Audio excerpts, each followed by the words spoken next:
जी ਨੂੰ ਗੁਰਦੁਆਰਾ ਸ੍ਰੀ ਕਰਤਾਰ ਸਾਹਿਬ ਪੁਰਖ ਸਾਹਿਬ ਜੀ ਦਾ ਚਿੰਨ੍ਹ ਭੇਟ ਕਰਨਗੇ। ਇਸ ਤੋਂ ਬਾਅਦ ਭਾਰਤੀ ਜੰਜੂਆ ਜੀ ਤਲਵਾਰ ਭੇਟ ਕਰਕੇ ਮੋਦੀ ਜੀ ਦਾ ਪੰਜਾਬ ਦੀ ਧਰਤੀ ਤੇ ਸਵਾਗਤ ਕਰਨਗੇ। ਭਾਰਤੀ ਜੰਜੂਆ ਜੀ।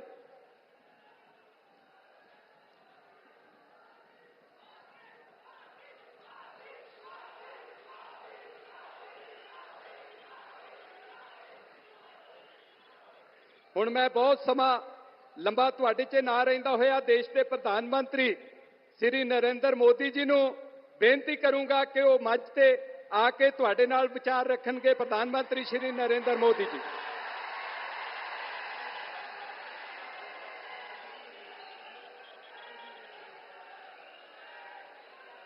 वाहिगुरु जी का खालसा जी फतेह। जय श्री राम।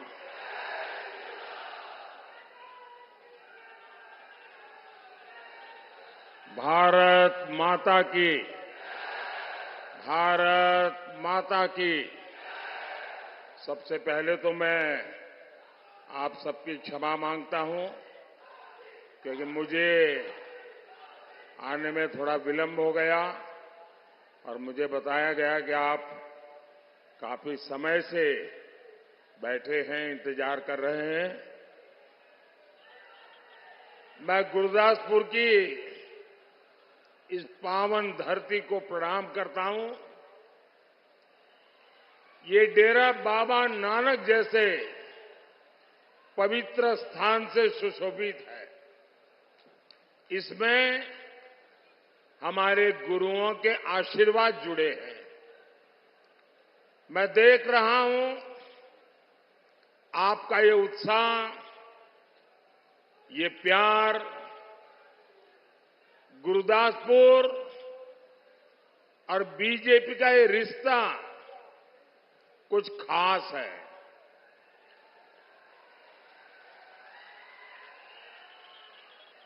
मैंने पंजाब में काम किया है। बहुत पुराने साथियों के साथ काम करने का अवसर मिला है। हमारे कंसराज जी हो, मदन गुप्ता जी हो, ऐसे अनेक नाम हैं जिनके साथ लंबे अरसे तक मुझे यहां कार्य करने का अवसर मिला और यहां 4 बार सांसद रहे मेरे बहुत ही अच्छे मित्र विनोद खन्ना।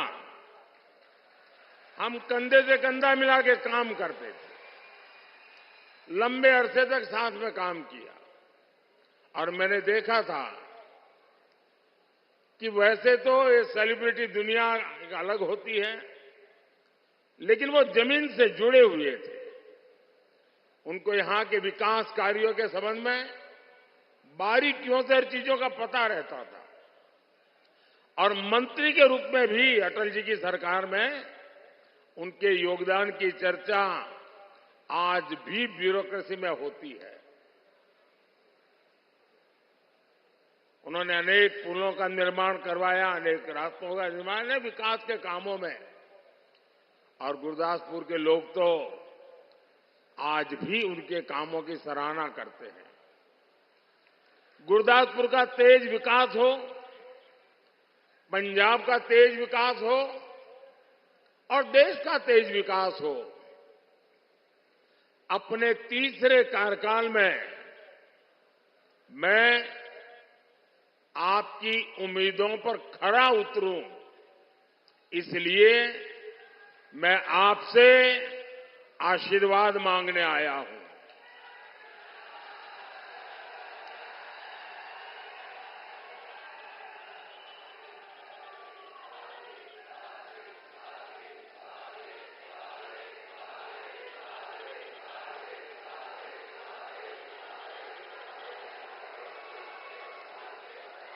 साथियों, 2024 का चुनाव ये देश को नेतृत्व देने का चुनाव है। आज एक और बीजेपी और एनडीए है विकसित भारत का स्पष्ट विजन है,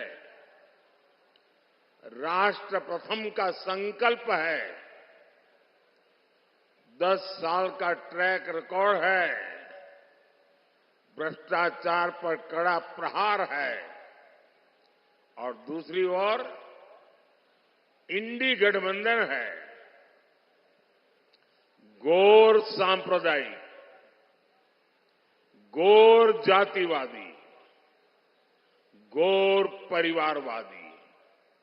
ये कांग्रेस झाड़ू वाले, ये इंडी गठबंधन के लोग, ये देश की जनता को पता नहीं क्या समझते हैं। क्या देश की जनता समझदार है ऐसा उनको लगता नहीं है क्या? आए दिन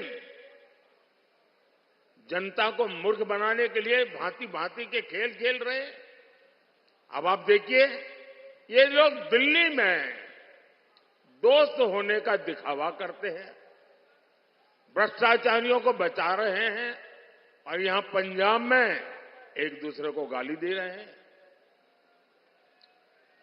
जनता भी जान गई है, इन दोनों दुकानों का शटर एक ही है।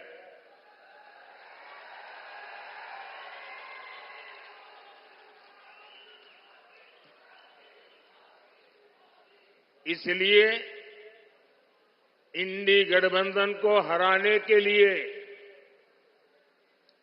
आपको सिर्फ भाजपा को ही कमल के निशान पर ही बटन दबा करके आपके सपनों को पूरा करना है। और आपको भी पता है, केंद्र में सरकार, मुझे बताइए किसकी सरकार बनेगी भाई? आप बताइए किसकी बनेगी? आप यहां गुरुदासपुर में, पठानकोट में, कहीं पर भी रेल के डिब्बे में 100 लोगों को पूछिए कि बताओ भाई सरकार किसकी बनेगी?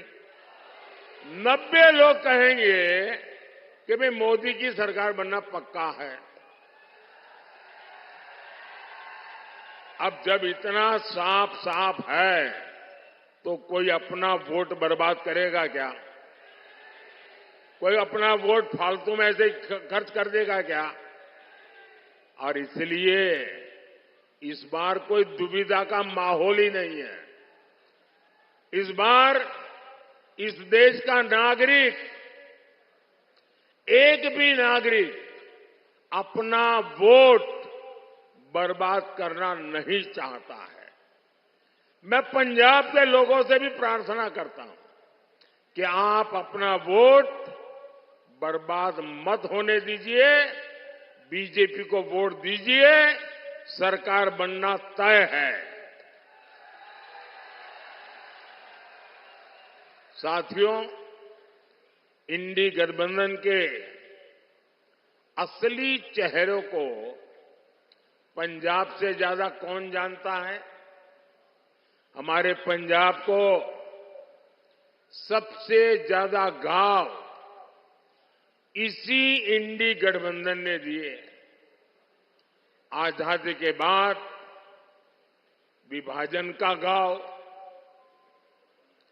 स्वार्थ के चलते अस्थिरता का घाव, पंजाब में अशांति का लंबा दौर, पंजाब के भाईचारे पर हमला, हमारी आस्था पर चोट।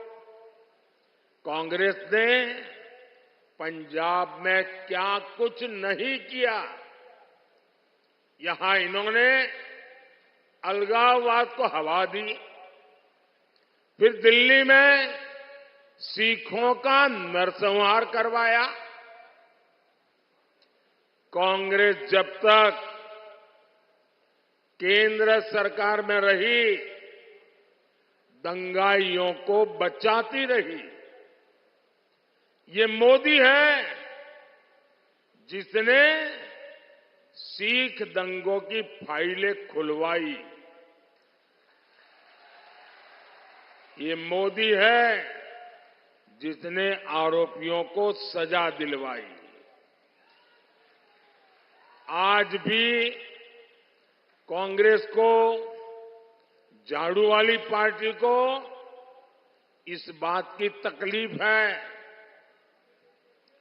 इसलिए लोग मोदी को दिन रात गालियां देते फिरते हैं।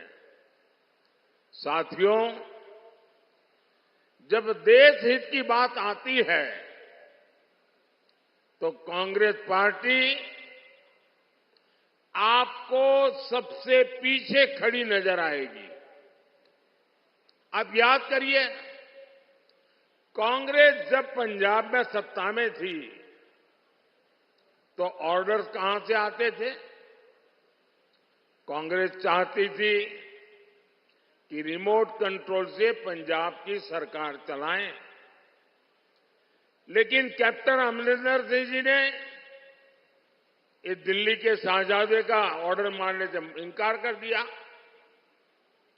वो सेना के देशभक्त जांबाज थे। उन्होंने सीमावर्ती राज्य होने के कारण राष्ट्रीय सुरक्षा को प्राथमिकता दी। उन्होंने दिल्ली के देश विरोधी ऑर्डर लेने बंद किए। परिणाम क्या हुआ? कांग्रेस के शाही परिवार और शहजादे ने उनको मुख्यमंत्री पद से हटा दिया। पंजाब का ये अपमान क्या कोई कभी भूल सकता है? भाइयों बहनों, दुर्भाग्य से आज भी पंजाब को रिमोट से चलाने की कोशिश हो रही है। दिल्ली के दरबारी पंजाब चला रहे हैं। पंजाब के सीएम वो अपने आप से एक फैसला नहीं ले सकते। इनके मालिक जेल गए, पंजाब की सरकार ठप पड़ने लगी।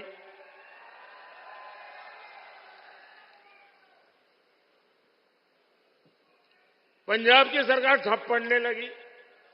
यहां के मुख्यमंत्री सरकार चलाने के लिए, पंजाब की सरकार चलाने के लिए, नए ऑर्डर लेने के लिए उनको तिहाड़ जेल जाना पड़ा। मालिक के सामने जाकर के उनको अपना रिपोर्ट कार्ड देना पड़ा, उनसे आदेश लेना पड़ा। आपको पता है, 1 जून के बाद कट्टर भ्रष्टाचारी फिर जेल जाएंगे। क्या फिर पंजाब की सरकार जेल से चलेगी क्या?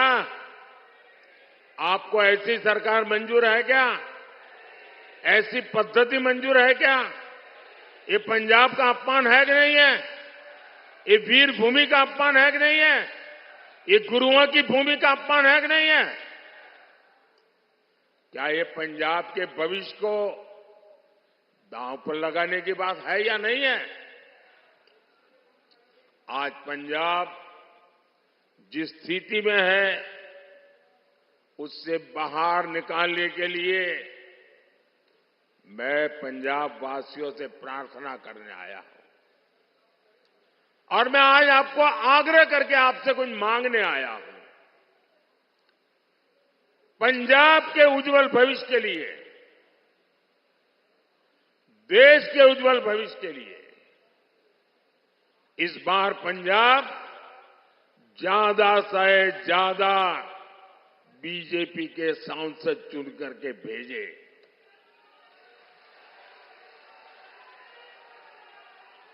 आप वोट देकर अपना काम कीजिए। 5 साल आपके सपनों के लिए मैं जीऊंगा। आपके सपने ही मेरे संकल्प होंगे। मेरा पल पल आपके लिए, मेरा पल पल देश के लिए। और मैं आपको वादा करता हूं, 24/7 फॉर 2047।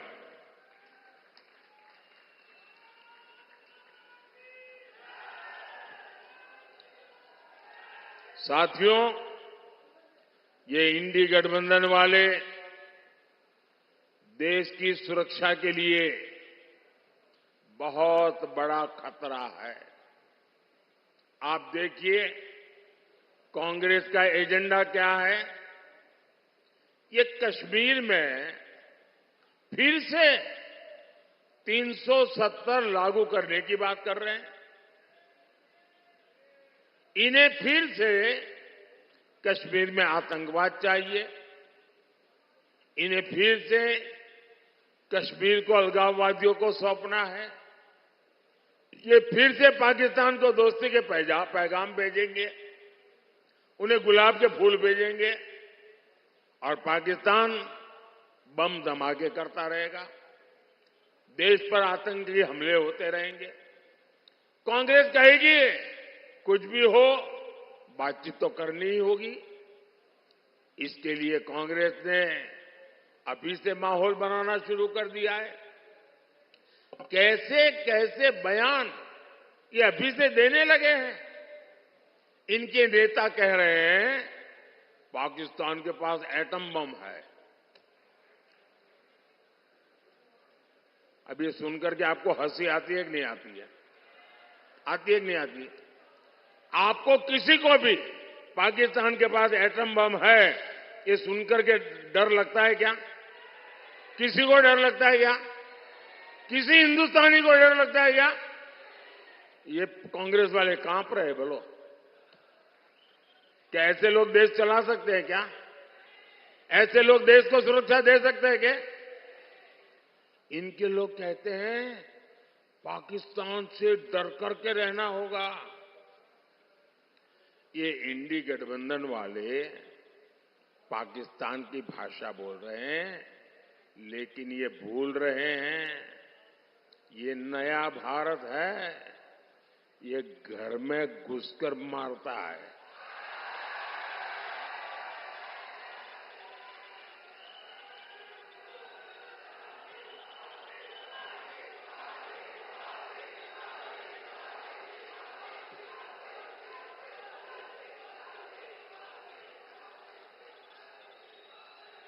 मेरा सौभाग्य रहा है पंजाब की धरती पर लंबे समय तक काम करने का, और गुरुओं की इस धरती ने मुझे सिखाया है, सौगंध मुझे इस मिट्टी की,